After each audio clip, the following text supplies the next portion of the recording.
ઘણા સમય પહેલા સોનપુર ગામમાં રાજુ નામનો એક ગરીબ રહેતો હતો. પોતાનું ઘર ચલાવવા માટે રાજુ જંગલમાંથી ફળો તોડીને બજારમાં લઈ જતો અને તે ફળોને વેચતો.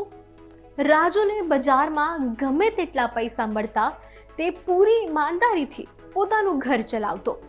ત્યાં જંગલમાં એક ખતરનાક રીંછ પણ હતો જે જંગલમાં રહેતો હતો, જ્યાં રાજુ રોજ ફળ તોડવા માટે જતો હતો.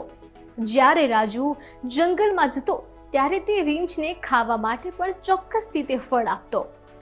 અને એટલે જ રાજુ અને રીંછ બંને વચ્ચે ખૂબ જ સરસ મજાની મિત્રતા થઈ ગઈ.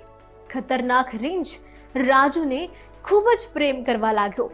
અહીં એક તરફ તેમની મિત્રતા વધતી જતી હતી તો બીજી તરફ ધીમે ધીમે ઉનાળાની ઋતુ પણ વધવા લાગી હતી.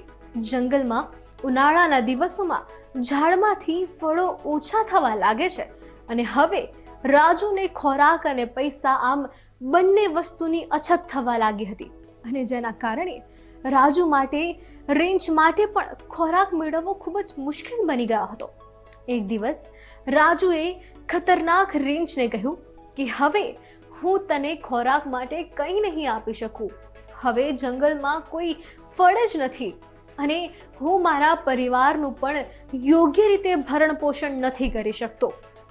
રાજુની આ વાત સાંભળી રીંછે હસતા હસતા કહ્યું, ઠીક છે, કંઈ વાંધો નહીં,